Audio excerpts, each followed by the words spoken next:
मैं बोलूं ज्यादातर रिटेलर जो पैसा गवा रहे हैं वो बाइंग में गवा रहे हैं। बिल्कुल, बहुत लिमिटेड लोग होते हैं जो पैसा कमा रहे हैं। तो जो गवा रहे हैं आपके अकॉर्डिंग वो क्या गलतियां कर रहे हैं, और आप क्या खुद फॉलो करते हो, क्या डिसिप्लिन आप फॉलो करते हो जिससे आप अपने आप को कह सकते हो कि यार मैं सक्सेसफुल हूं इन चीजों की वजह से? बिल्कुल। देखिए, जब शुरुआत में मैंने भी जब स्टार्ट किया था तो बहुत सारी चीजें आपके दिमाग में चलती रहती हैं। सबसे पहला तो ये दिमाग से निकालना पड़ेगा कि आपको बहुत जल्दी यहाँ पे पैसा मिलेगा। जिसके दिमाग में ये चीजें चल गई कि बहुत जल्दी ऑप्शन में पैसा बनेगा, मतलब उसका पैसा बनने वाला नहीं, क्योंकि आप कुछ जानते नहीं तो पैसा बनेगा कैसे।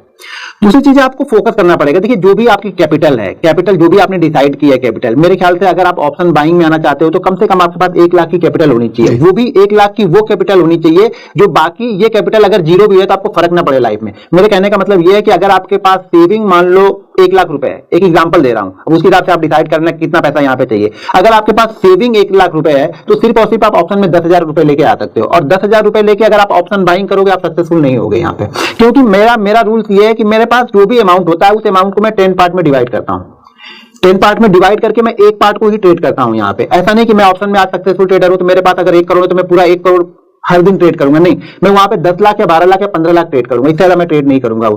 क्योंकि देखिए क्या होता है ना, साइकोलॉजी ये है ना कि अगर आपके पास जो पीछे बैकअप है ना वो बहुत अच्छा सपोर्ट देता है, मेंटली बहुत अच्छा सपोर्ट देता है आपको। अगर आपके अकाउंट में 10,000 ही है और 10,000 पूरा आपने ट्रेड कर दिया, अगर वो 10,000 आपके 10-20% उसमें लॉस हो गए तो अगला ट्रेड तो आपका बनेगा नहीं। अब उस ट्रेड से वो 20% रिकवर करना मुश्किल है। लेकिन मेरे पास क्या है, 1 लाख रुपए है, मैं 10,000 से ट्रेड किया, इस 10,000 में से 2,000 लॉस हो गए, अगला मैं 2,000 जो मेरे ट्रेडिंग अकाउंट में पड़े वापस मैं 10,000 से ट्रेड करूंगा तो इसको रिकवर करना आसान है। लेकिन कम हो जाएगा, अगर 8,000 से आप 10,000 बनाओगे तो नहीं बनेगा, लेकिन 10,000 से शायद 2,000 आपका आसानी से बन जाएगा, लेकिन 8,000 से 2,000 बनाने के लिए प्रॉब्लम होगी आपको। तो ये चीज हमेशा ध्यान रखो कि कैपिटल को 10 पार्ट में डिवाइड कर लो। अगर आपने 10 पार्ट में कैपिटल डिवाइड नहीं किया, आप भूल जाना कि आप ऑप्शन बायर बनना है आपको। ऑप्शन बायर बन ही नहीं सकते। लोग बोलते हैं कि ऑप्शन सेलर ज्यादा सक्सेसफुल होता है। वो क्यों सक्सेसफुल होता है कि उसका रिस्क मैनेजमेंट ऑटोमेटिक हो जाता है, वो एनएससी मैनेज करके देता है उसको। क्योंकि हम 1 लॉट बाइंग करने के लिए हमें प्रीमियम देना है, लेकिन उन्हें 1 लॉट बाइंग करने के लिए 65-70,000 शायद जो भी लगते हैं, मैंने कभी किया नहीं, 65-70,000 रुपए लगेंगे। 65-70,000 में कितनी क्वांटिटी लेगा वो? 25 क्वांटिटी लेगा। हम 65-70,000 में कितनी क्वांटिटी ले सकते हैं? शायद 1,000 क्वांटिटी भी ले सकते हैं, 2,000 भी मिल जाएगा हमें एक्सपायरी के दिन में।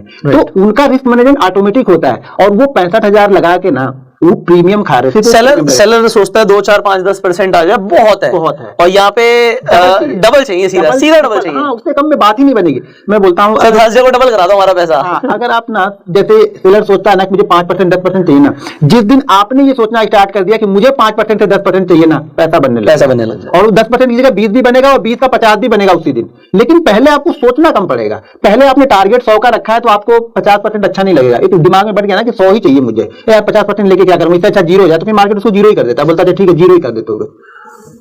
तो ये आप बिल्कुल ठीक कह रहे हैं कि 0 कर दे, और 0 हो जाता है लोगों का। और जब 0 होता है तो सेलर कमाता है। तो हाँ, वही बात है ना। अब हम आयरन कॉन्डोर्स करते हैं, हाँ, हम तो चाहते हैं 0। बिल्कुल बिल्कुल। तो अगर वो 0 नहीं होगा तो हम कैसे कमाएंगे? हाँ, अगर हमने भी चाहा होता कि नहीं चलो 10% का लॉस हुआ मैं निकल जाता हूँ तो मेरा पैसा तो बच जाता है ना। हाँ, बच जाता। क्या होता है, वो ऑप्शन बायर वो चाहते ही नहीं है, वो चाहता है तो डबल हो जाए तो 0। जब इस तरह के खेलने का फिर 0-0 होता रहता है। फिर इस तरह के खेलने का मतलब वही हो गया कि हम डेटा कार पे कसिनो गो में सेम, हाँ सेम हो गया कि भाई वो बन गया तो बन गया, नहीं तो फिर। लेकिन क्या होता है, कसिनो में अगर पैसा बन जाता है तो भी आप वापस नहीं आते और खेलते जाते हैं और खेलते जाते हैं।